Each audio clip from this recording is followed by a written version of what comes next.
Well, hello friends, and welcome to my channel. I am Crystal, and this is Homemaking on the Homestead.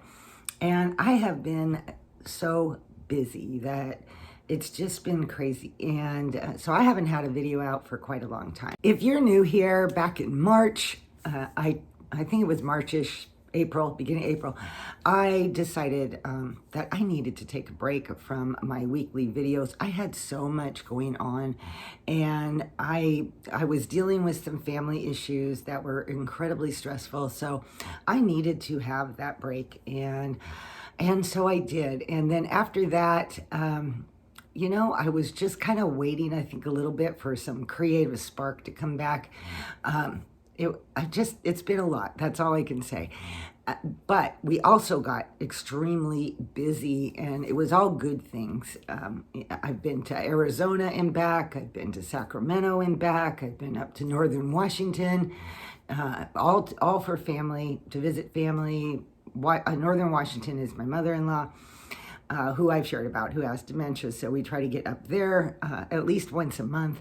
And then I had family come here, and we had a big family reunion. And let me tell you, that it has been a lot. So I'm going to share that a little bit more about that with you guys. I have a couple fun little tidbits, things to share. I want to hear from you guys, see how you're doing, how your summer is going. So grab your cup of coffee, ladies, and let's have a chat.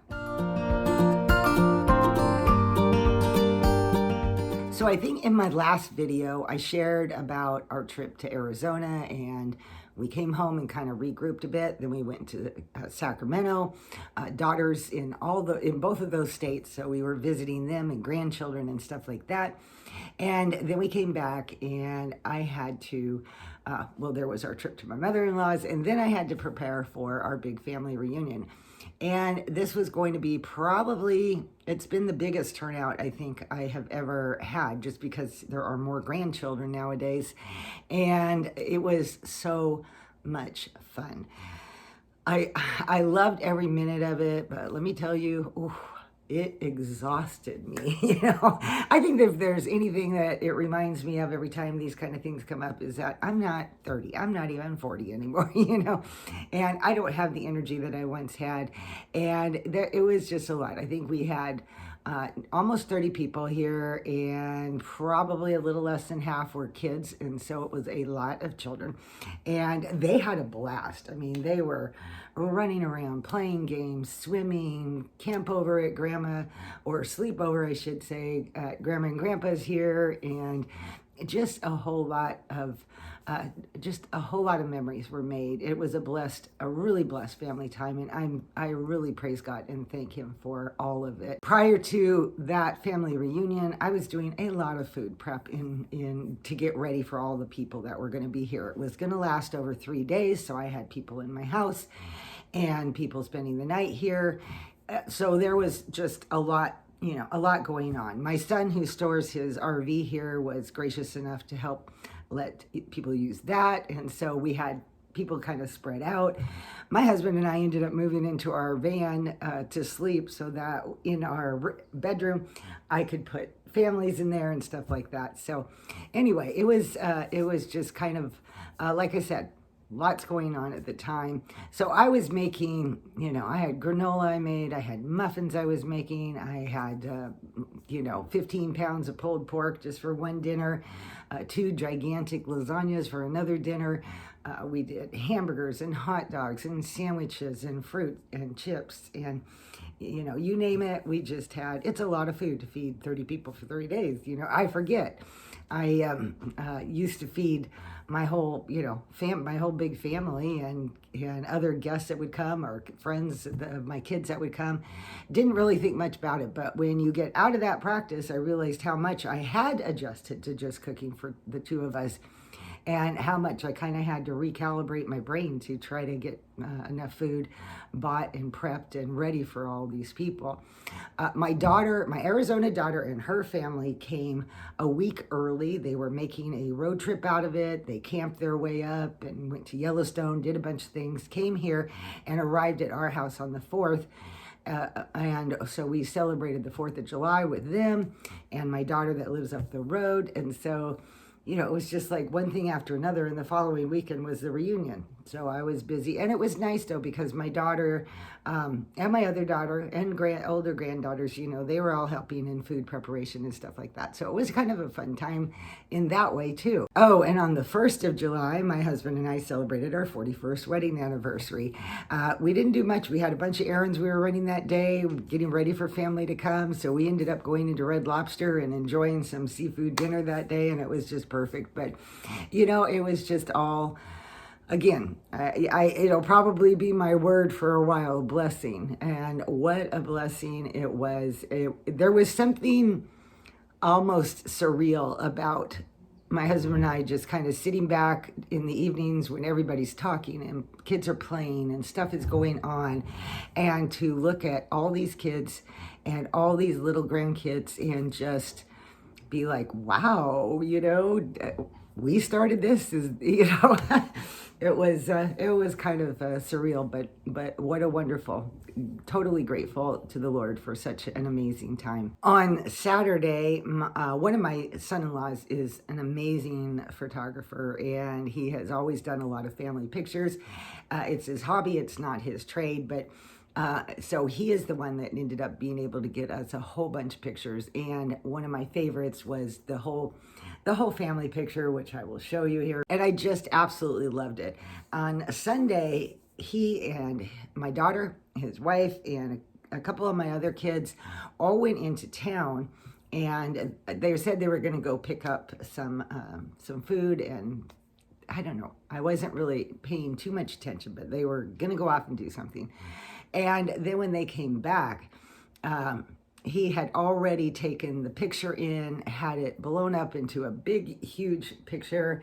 And on the bottom of it, all the grandkids and kids had signed their name. It was already framed. It was on the bottom of the frame they had signed. And I was able to, my husband hung that up on the wall a few days ago. So that was really cool.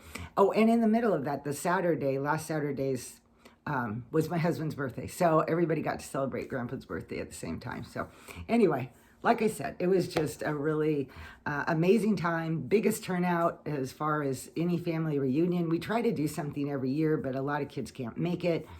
But this year, much different. And so I was totally, my heart was full. Let's put it that way. I was one happy grandma, happy mama, and had a heart that was just full, bursting, quite honestly. But then came Monday, and one by one, everybody started leaving. And I do admit to two sides of that picture. Number one, I was feeling so exhausted by that time. And so the thought of a quiet house was beginning to sound really good to me. So there was that. But on the other side, as everybody left and packed up and headed to their homes, it definitely made me a little teary-eyed. Everybody was hugging, and, grandkids were exchanging addresses so that they could keep, doing a pen pal thing together. They were, they were hugging each other, and they didn't want it to end. Nobody wanted it to end, really, in so many ways. But one by one, they left, and my nest was empty once again. And, it was... It really brought home, I think, a lot of what I have struggled with anyway for so long, which I think all of us in my age category struggle with, is that empty nest syndrome type, that feeling. And while they were here and I had all that activity going on, all of a sudden that sense of purpose, that sense of, just motivation and yes, this is where it's at, was back. But when they left, of course, I'm exhausted. I'm appreciating my quiet house. The reality of an empty nest hits me again. But instead of being sad, I think I was just looking at it as, there is that next step in life. I don't always understand my purpose. I don't always understand the direction that the Lord would want me to go. But it's okay. I feel like every day the Lord puts things in front of me to do. I have children still that I communicate with my kids. I help them out when I can, grandkids as well. And my husband and I have our own hobbies and our own things that we enjoy doing. And, it is all right. It is okay to just live that simple life. And in the last week, aside from just getting extra sleep and recovering, I've even more so appreciated the simple life that I have. There isn't a lot of huge demand on me. There's just dishes for the two of us. There's a floor that gets swept maybe every couple of days, a kitchen floor, and where it used to be 3 times a day or more, I was, sweeping that floor. I appreciate the slower pace, and maybe there's a sense of appreciation for what God has in store for me tomorrow. Like, not everything has to be necessarily laid out, planned out. When you have children, you're like, yes, here's my purpose. It's right there for you. Every morning, you know exactly what's going on. You know exactly what needs to be done. When you don't have that anymore, there's a sense of, now what? It's just endless cleaning the house. And I don't believe that is. I think that there is that need to ask the Lord for direction every morning, to ask him, what is my purpose today? Maybe I don't need to have a purpose that is long term. It's okay. And maybe that will come. Maybe the Lord will put something in front of me and I'll be, yeah, okay, for a season I'll do this or I'll do that. But even if that doesn't happen, to know that every day can have its own purpose. I've had days where I've had my plans and then something comes up and all of a sudden my plans get changed and I am doing something totally different. Maybe I'm helping my husband with something. Maybe I'm on the phone with a family member. Maybe I am, trying to, whatever that is, minister to somebody, my neighbor or whatever, and to know that that's okay. That's what I'm praying for. I'm praying that the Lord puts something in front of my path each and every day that is the direction for me. And it's okay that it does not look like what it used to be. It's okay that it doesn't look as big and obvious and as full as what it might have been at one time. Okay, I'm rambling and I'm going to move topics right now.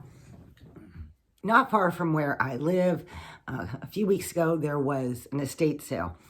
Sadly, I was out of town that weekend visiting my mother-in-law, so I didn't get to the first 2 days of that, which I think are the best days. But I did get to the last day of it just to see if there was anything interesting left. I found a few miscellaneous odds and ends, but something I found that I thought was so fun, and I wanted to show it to you guys, is I found this vintage copy of Winnie the Pooh. The copyright date is 1956. It is the original 1926 book that was first published in 1926.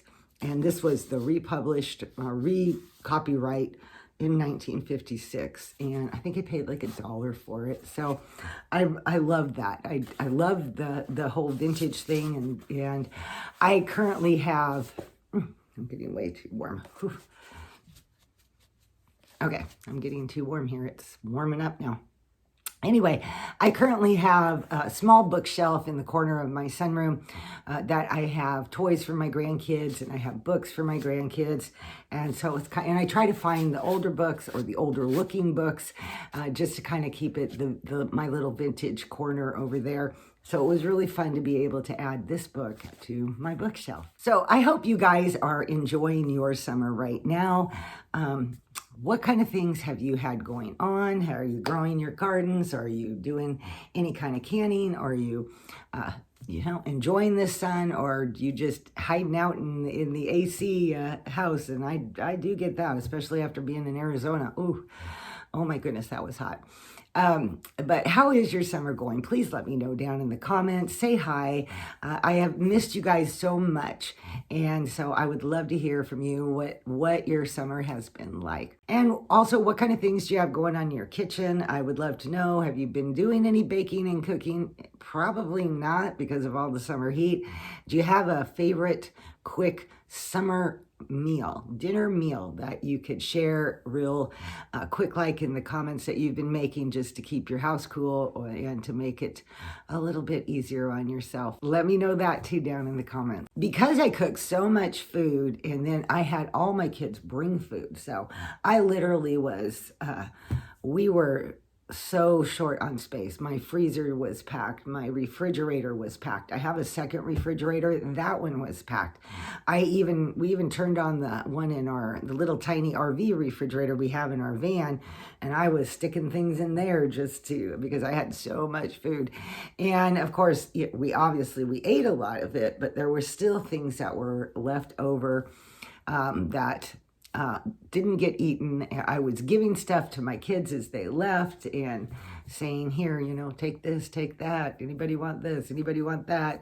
But when it's only my husband and I, we don't eat a whole lot in comparison. So I've been working my way through a whole lot of leftovers. I think tonight will be the first night that I don't really have any leftovers basically that need to be used up. I have a few hamburger buns that still need to be used.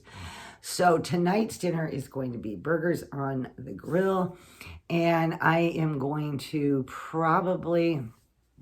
I do have some cooked macaroni that did not get turned into macaroni salad, so I may just end up using that tonight and make macaroni salad with that. So and I still have potato chips, and I have dip, and it goes on and on. So that's kind of where I'm going. But one thing that my husband really wanted on his burgers tonight was bacon. So I did have some bacon in the refrigerator and decided to cook that up. I have been buying uncured, zero sugar, no artificial sugars either. It just has no sugar in it. Bacon at Costco. No nitrates and that kind of stuff in it. We decided we wanted to try that because that's figuring it's obviously more healthy, and we've really enjoyed it a lot.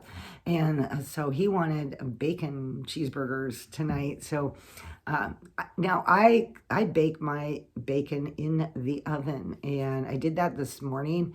And I have to say, once you do that, it's like you never really want to go back to making a big greasy mess on the top of your stove. So anybody else do that? Do you guys do your bacon in the oven? And if not, what is your favorite way to cook your bacon? One thing that happens to me a lot, well, it can be year-round, but particularly during the summer. And I don't know, I spend a lot of time swimming in my pond, out in the sun, which really dries out my skin a lot. And I was struggling. I've had, creams and lotions and things that would work, but then my skin would just still be so dry. And when I went to Arizona back in June, I got there and my legs were literally flaking. They were so dry. And my daughter, she's my oldest daughter, and my daughter, said, hey, Mom, I have something that I use on my skin that is absolutely amazing. Here, I want you to try it. So imagine my surprise when what she brought out was this. It is extra virgin olive oil, first harvest, cold pressed, 100% California Select. I think that's maybe the brand name. Anyway, and she had me pour a little bit in my hand and just start rubbing it on my legs. I'm telling you, I have spent lots of money over the years on creams, lotions, anything to help dry skin, and I have never had anything work as well as this did. I was absolutely shocked. So, of course, I got home. I ordered this off of Amazon. She buys it locally at like Trader Joe's, Whole Foods. Can't remember exactly the store she uses, but one of those types of stores. She said she paid about $20 a bottle. I actually found it on Amazon for $12.50 a bottle, or a little less than that. So I immediately ordered this. I have been using it since I got home, and let me tell you, a little goes a very long way. It even if you use it daily, it's going to take you a while to go through this bottle. So I highly recommend it. If you have dry skin issues, give this a try. It is very basic. It is very plain. Nothing else is added, and it has to be one of the best ways I have ever combated my dry skin. So anyway, I wanted to share that in case any of you guys are also dealing with that kind of a thing. And I'll leave an Amazon link so you can see it. I don't necessarily know, it doesn't have to be this brand. Just look at your grocery store. As long as you can find it, that is the extra virgin olive oil, the first press, and cold pressed. That is what you are trying to find. So as long as you can find that, it'll do the job. But I will leave a link so that you can at least go over and look at it so you get a better idea and, be able to know what exactly you're looking for in the grocery store. Okay, ladies, I think that kind of does it for right now, at least. I can't yet promise that I'll be back every week. I would like to. I feel like there's still a part of me that is waiting for a little more creative spark. I think sometimes you just have to do it and hope that kicks back in. But my goal and my desire is to come back and get back into that weekly, at least as much as possible. Maybe it won't be every week, but more regularly. Let's put it that way. My desire is to come back more regularly. That's what I would like. Right now, my husband and I don't have any trips other than our monthly go to see my in-laws trip. But right now we don't have anything like that. So I don't have anything big. This is the time of year my husband works to get in our winter firewood and get that all set up. So we may, after that's done, then we may have some trips later in the fall before we settle in for the winter. But so for right now, I'm hoping to be able to consider to get posting a little bit more regularly again. Anyway, please let me know that you stopped by. Say hi in the comments, and I appreciate all of you and your patience waiting for my next video, and just kind of a little bit of ups and downs this year. It's been a lot, but anyway, I appreciate you all, and I thank you all for being here, and I will see you all in my next video. Bye-bye.